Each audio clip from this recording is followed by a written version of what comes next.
What's going on, beautiful people? It's your boy Mr. Meyer with The Fire, here to share ideas and take the collective vibration higher. And my sole intention is to reconcile all paradox with love and truth. I love you. This is Mars Day with Mark, episode 20. Rule number 1 of Scorpio season: watch your back. So it's a new perspective. Change is a good thing. All things in life come to an end, and that's what Scorpio really is about. So it's a brand new season. If you are a Scorpio, I want you to leave it in the comments. Let me know. Stand up, represent. Regardless if you are a Scorpio or not, for the next 30 days, the sun is going to be in the constellation of Scorpio. So you can click the link in the description and watch the video that I just posted about the transits of the whole entire month. But this is going to be Tuesday to Tuesday, and I'm going to tell you what's going to change, what to expect, and how this energy might affect you. So sit back, relax, enjoy the video. If you do enjoy, please drop that like. I really appreciate you guys' love and support so much wholeheartedly. So this is Tuesday's chart as I'm filming. You'll be able to see the planets and their signs. I would ignore the house position if I was you, because that's my local geography. Just look at the aspects and the angles that they make between each other. In 1 week from now, this is going to be Tuesday the 31st, which is Halloween. Feast your eyes on the chart, and I'll tell you what changes, I'll tell you what to expect, and really how this ride is going to go. So the first thing I want to tell you guys is that it's the first week of Scorpio. So we're shifting into a new vibration, and we're going from air of Libra to water, which is Scorpio. So it's really about being in your feelings. It's about a deeper connection.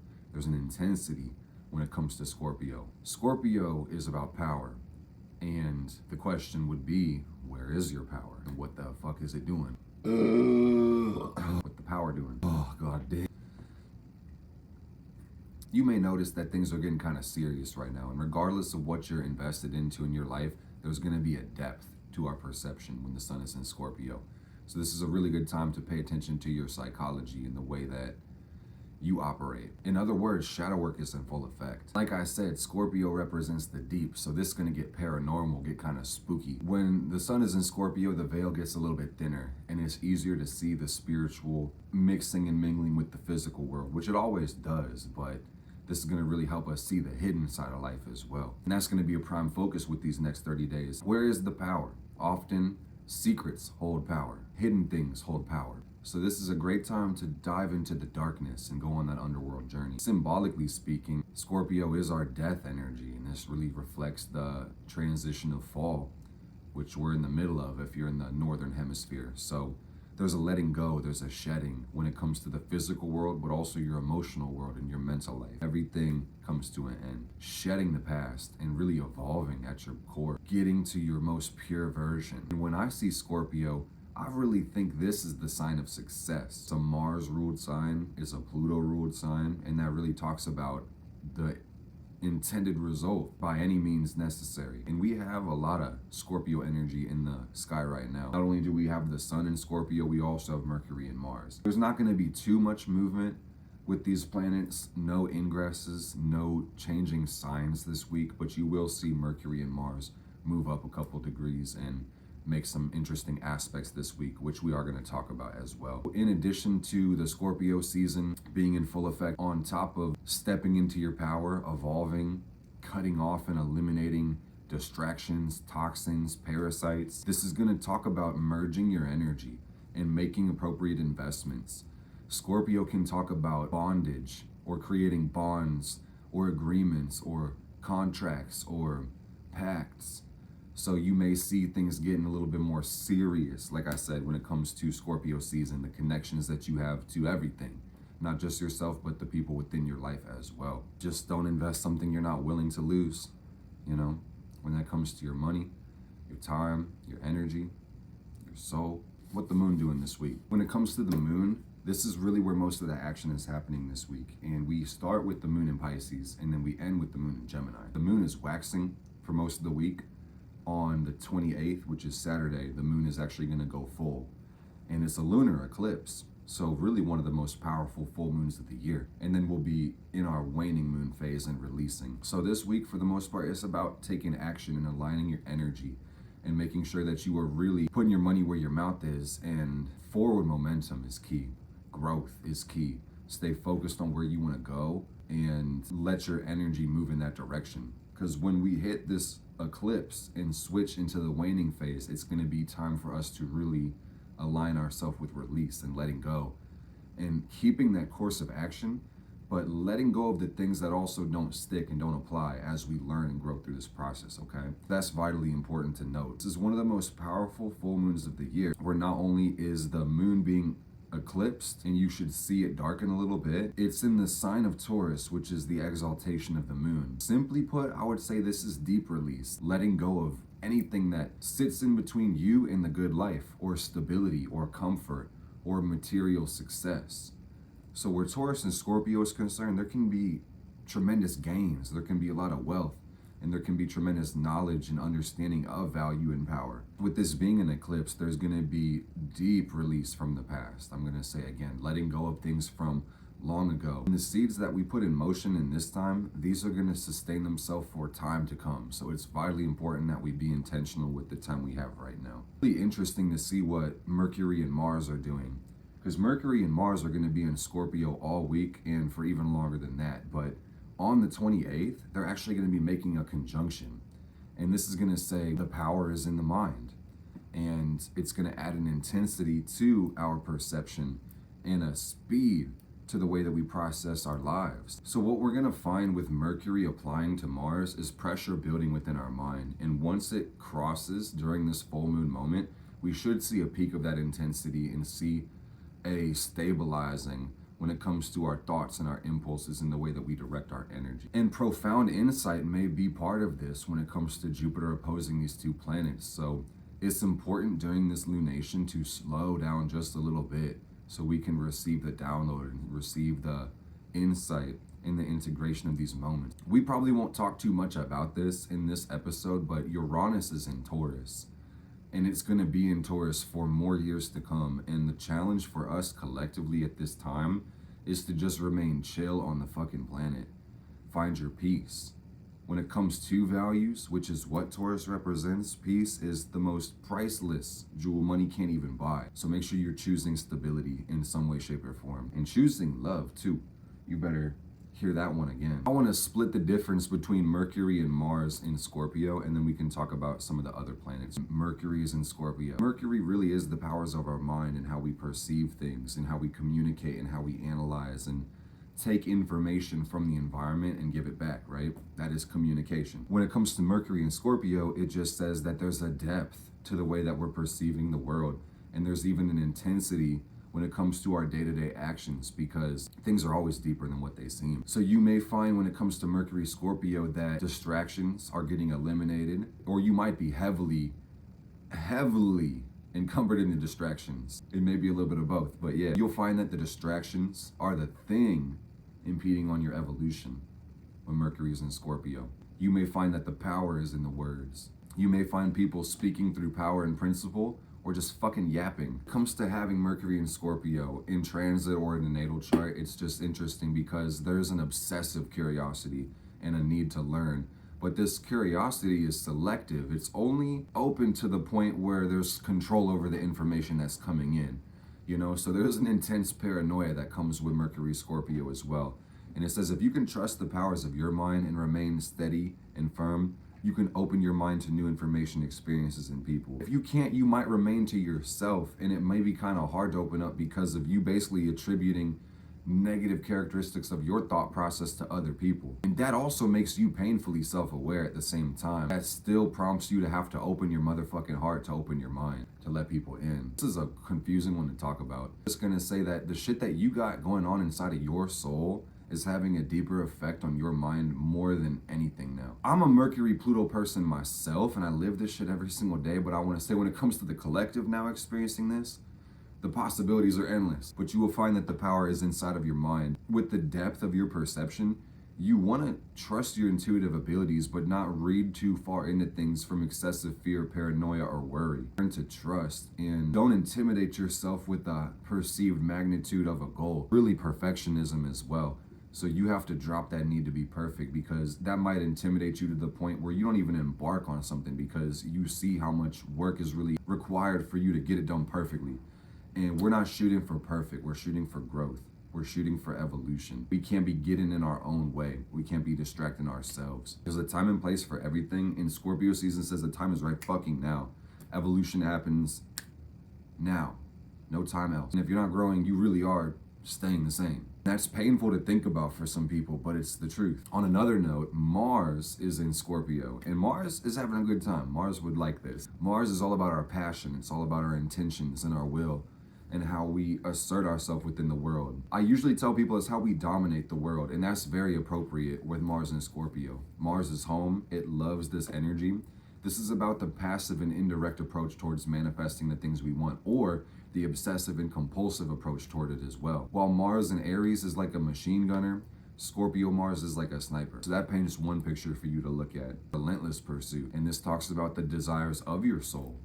And this is why Mars loves to be in Scorpio, because this is, again, an energy that's deeper than meets the eye, and it represents our more non-tangible part of our being. And we came from somewhere. So that's vitally important to think about, is that wherever the fuck we came from, this has a direct influence on our desires. You get me? So you have to be one with your soul. And this is the time to eliminate the bullshit. Everything from your life, person, place, thing, habit, hobby, idea, concept, or belief that holds you back from truth and unification with God, oneness. Even lost ass language, like a Bible or scripture. Don't get lost in the sauce. Unify with your motherfucking soul. What that means is eliminate some shit. For something to be gained, like a connection with your higher self, something has to be relinquished and sacrificed. So anytime you watch Mars transiting a sign, things will be eliminated. Things will be killed, destroyed. And death and birth are the same thing, but either way. Remove the bondage from your life. Remove the obsessions, the toxic patterns, the parasites, all the fuckery. While Pluto in the 8th house energy represents, our origin on some level, this can also talk about everything that we're growing through. Same way a seed can grow through dirt, manure, or fertilizer. This is the bullshit of our lives that we gotta grow through as well. It's about directness, and it's about aligning yourself with love. And for love to exist, truth must be present before. So that's the principle, all right? Self-preservation through love, empowering others to do the same. Protect yourself and really take care of your boundaries, but don't be so fucking terrified of the world that you sting people when they don't even really want to hurt you. On some level, you gotta recognize you can only expect what you're projecting. So the power lies in accountability. Not to be too fucking serious, but yeah, this is the manifestation of your desires. And that might look like a lot of sex for a lot of people, if I'm just being honest. Desire for intensity and a desire to merge with the world, the universe, and others. And while sex and love are two different things, sometimes they coexist. And I would just say with the North Node in Aries, the South Node in Libra, it's vitally important that you focus on your motherfucking purpose, man. And don't get the two confused. And I'm talking love and sex. For a lot of people, that shit is mad confusing. And of course it can be. There's some biological ramifications as well, but let's move on. Mars is going to go opposite Jupiter, like we talked about during that full moon, adding a sense of principle to your actions, being more deliberate, more intentional, and more purposeful. And on some level, this may be somewhat humbling, humiliating, and you may realize that you may have been negligent or despondent or not fulfilling your end of the bargain in some place. Getting yourself back on track and cleaning up your act is kind of like a theme of the week. The sun is making a trine to Vesta. I don't want to talk too much about that because that's the energy it gives, cleaning up your act. It's a beautiful week for getting on track and just destroying everything in our path. Ooh, and I think that's beautiful. I think it's about time. So Jupiter is in Taurus. We've been talking about this indirectly, but really this is a year-long transit of abundance and growth and understanding our values on a deeper level. Jupiter in Taurus is going to teach you some things about the earth. It's going to teach you some things about where you fucking came from and about your mother, the mother of all mothers, Gaia. It's going to talk about connecting with the source of our creation, man. If we take care of her, she's going to take care of us. This is a call to be in nature because at the end of the day, man, money can only solve money problems. Plenty of problems outside of money. So spending time with the divine intelligence of the earth can be vitally important for your success, your growth, and even just having a peaceful, good life, I should say. But to me, that is success, I will say. The intelligence is in the earth. So this is a time to work with the crystal and mineral kingdom and the plant and herb kingdom and the animal kingdom to really make a connection with the animist part of life. which basically says that everything is spirit and to recognize the life in everything. And also, with Taurus being a feminine sign, this says more power to the divine feminine within all of us. And the goddess isn't gonna invoke herself, guys. So get on that shit. And on top of this, guys, Saturn is in Pisces. And Saturn is gonna be at 0 degrees of Pisces all week, all month.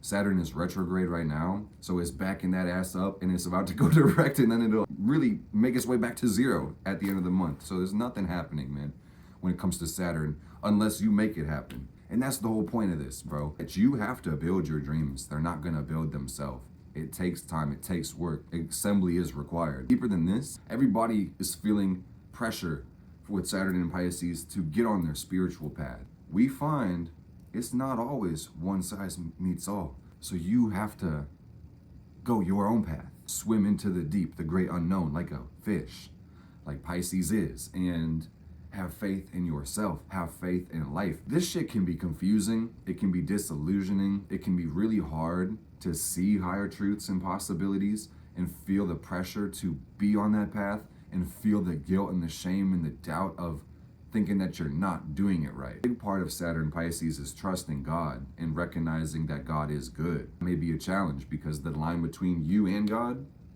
is kind of weird and blurry in a world of duality, which says that you are the co-creator. God exists in all things, but that also gave you the operant power. So don't forget that shit. The power is in your imagination, and your responsibilities are compassion. You also have to have appropriate limits on your empathy and your connection and your conscious to the point where you don't harm yourself because of this love energy, which is Pisces, or a need to escape your actual life. Self-preservation is really the number one obligation right now. Is sink or swim, man. Pisces is Saturn. Saturn is Pisces. I say that to inspire you, to give you some love, to say that when you put energy into yourself and sometimes shut off the problems of the entire world, you become a better person, and that's what the world actually needs. Don't be a martyr to your beliefs. Don't be a victim to your life. Make sure you understand the value of your sacrifices, and things are going to work out beautifully for you with Saturn and Pisces. I just see getting a sense of direction is what's important right now when it comes to Saturn at 0 degrees of Pisces. Is that is deep water, guys, and we're one with all that is. So you're just gonna have to find a way in your physical life, that's that Virgo energy, to make that shit make sense. When it comes to Scorpio, the shadow work, Lilith is in Virgo. That's important to talk about. It's all about the day-to-day routine. It's about the schedule. Scorpio and Virgo are sextile. These two signs work very well together. It's the beauty and the power in the mundane. The only way you're gonna become whatever you wanna be is what you do every single day. And remember that. We do have Halloween and Samhain coming up at the end of the week, the 31st. And this is a beautiful day, a celebration of a turning of the wheel.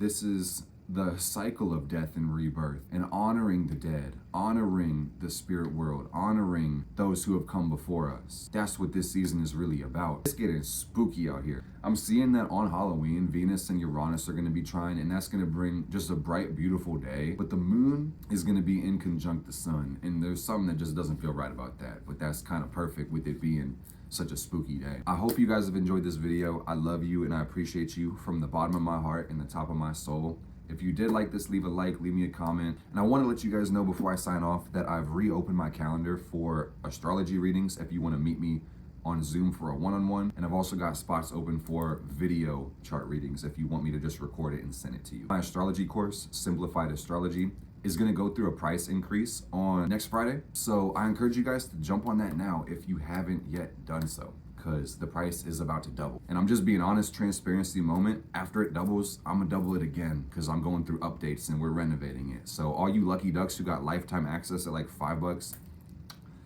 you're a smart cookie. So make sure you guys jump on that. The link for everything is in the bio, and you guys can save 20% off of everything with coupon code SCORPIO. Only for you know when. Okay, I love you guys. Blessed be, blessed we. Yes, indeed.